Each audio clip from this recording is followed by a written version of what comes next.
As educators, we are accustomed to strategic plans and annual reports, big documents organized around a few goals in response to last year's student assessment.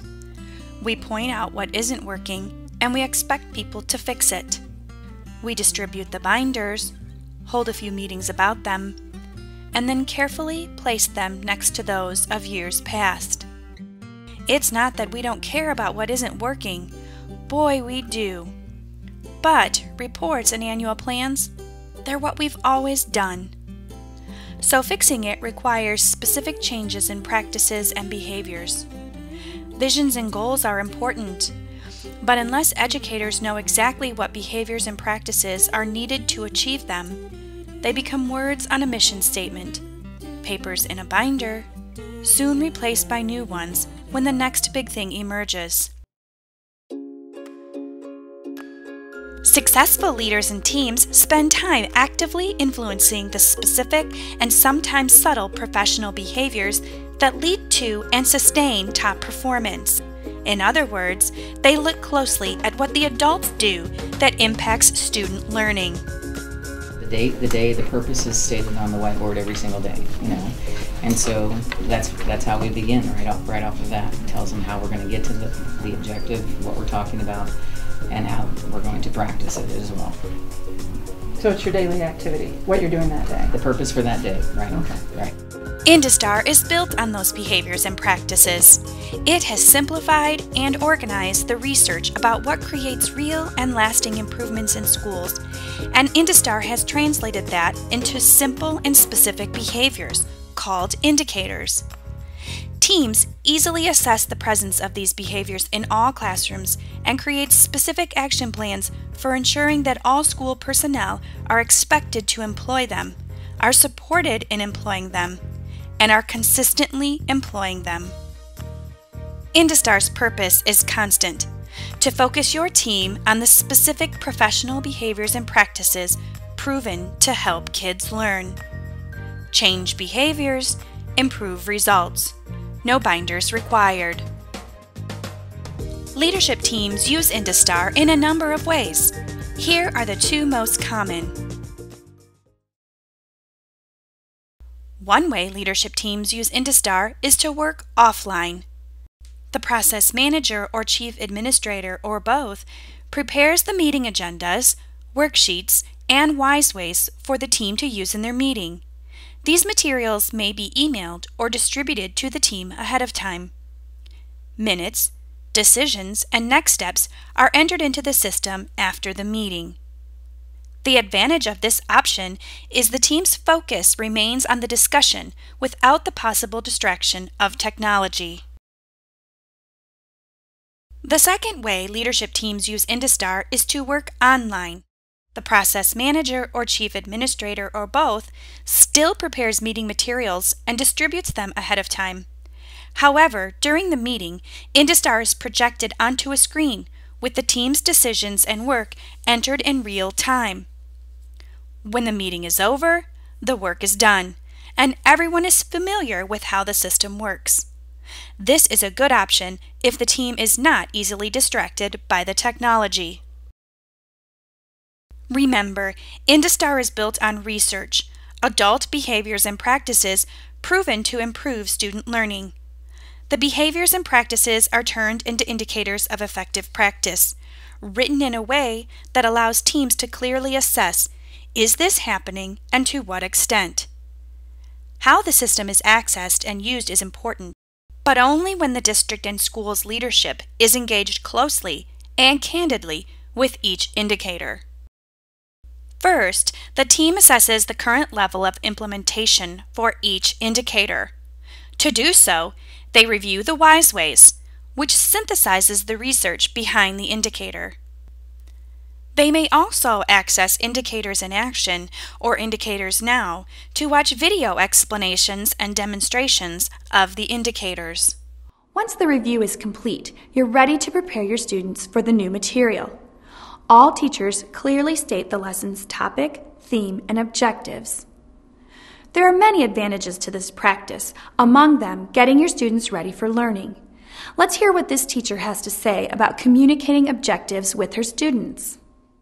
Once they have an understanding of what they are looking for, they look high and low for evidence in their schools and classrooms. Where are the best professional practices happening, and where are they not? Evidence may come from a review of available reports and documents, classroom observation data, surveys of teachers, reviews of student performance data, or all of the above.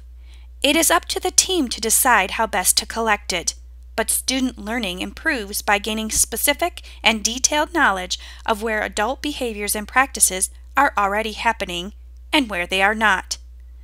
This is a rich discussion that also helps to build the leadership capacity of team members. Okay, so it looks like we are on track with all of our tasks. All the tasks that were due before this meeting have all been turned in. We've got a couple more coming up in the next few weeks, and I think we'll actually be able to bring a few more indicators to full implementation before our next meeting. So good work, guys, seriously. Let's take a look at a new cluster of indicators, okay? We're now moving into classroom instruction. And as you know, the indicators are arranged according to several modes of instruction. So we have indicators measuring the effectiveness of, of student-led groups, differentiated independent work, homework, and technology-assisted instruction.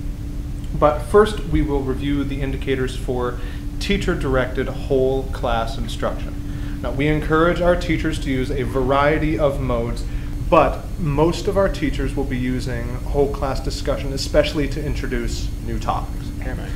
Sally, if you would put up on the screen the cluster of indicators for introducing a lesson. Thank you.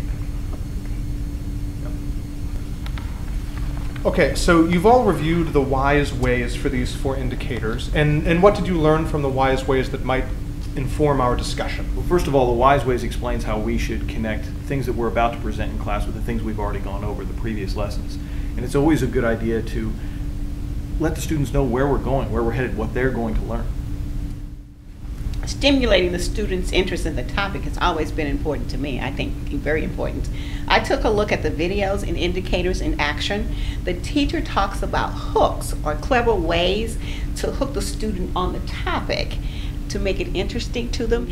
And just watching those videos, well, I got hooked on it. Right, and the indicators for modeling, demonstration, and graphics explain some of those hooks. They also mention cues for advanced organizers. Yep.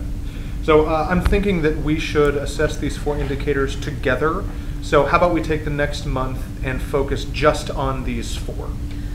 First, let's assess them and see if we think we need help on all 4. Yeah, no, that's a good idea. We don't want to get ahead of ourselves. So these indicators say all teachers, so we need to keep that in mind. I'd add this doesn't mean all teachers do this sometimes, okay? It means they routinely use these methods for introducing a new lesson.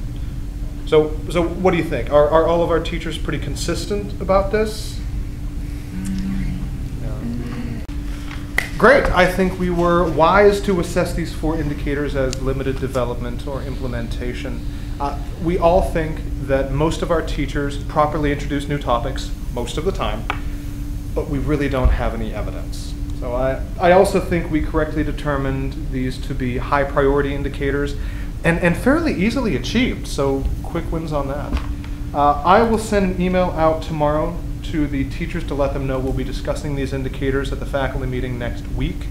I will also ask Mr. Kowalski and Ms. Sackett to be prepared to tell us how they introduce lessons. They're real masters at whole class instruction. So those are my first tasks.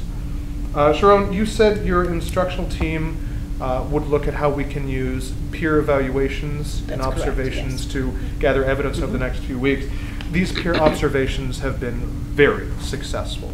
So of course we will be sure that I include these indicators in my walkthroughs. So another task for me.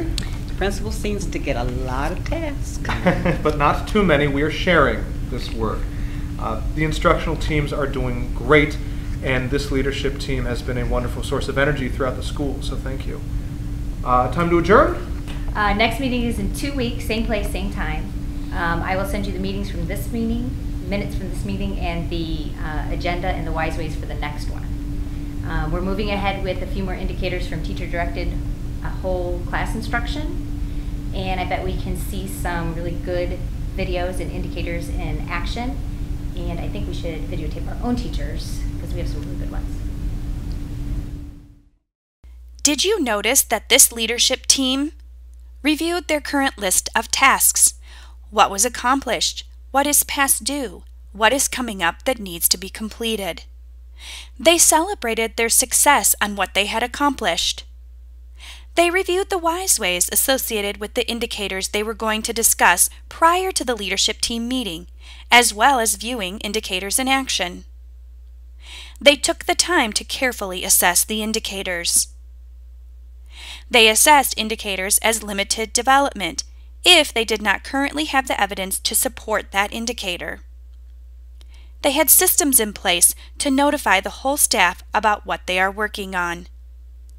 And they divided tasks among all the members of the leadership team, not just to the principal. This is shared work, work that builds leadership capacity. For each objective the team creates, there will be plenty of tasks. The system provides task reports that help the team manage the work. The reports may be generated by time period, what is due by when, and by person, what are my tasks and when are they due. Reviewing the tasks at the team meetings keeps everyone on top of progress and aware of what still must happen. Task reports is just one of the many reports provided through Indistar. Each report provides a different way of seeing what has been accomplished and what lies ahead. For the more visual types, Where Are We Now provides a graphic display of progress. Student learning doesn't improve just because leadership teams have great meetings. The real work lies in the offices and the classrooms, where the leadership team's decisions and plans are carried out. This means that administrators, teachers, and staff need to be familiar with and understand the indicators and the plans. This is a great capacity building opportunity for the entire school community. Wise ways, indicators in action, indicators now, and the many reports generated by Indistar exist to support you in professional development activities, staff, faculty, and even board meetings, and especially in communicating with your entire school community about the direction of the school and what they can expect to see happening in it. Students learn more and better when the people in the state, the district, and the school work together, support one another, and focus their time and effort on the same goal: improving student learning. Your roles will look different and your expertise will vary, but together you work hard at it. You get others involved and excited to do the same. Soon, you are not just individual people in a state, or a district, or a school. You are a team. The performance of every player at every level counts. The results matter to each student you know and call by name. It is hard work, but it is good work. Enjoy it. It will remind you of why you became an educator in the first place.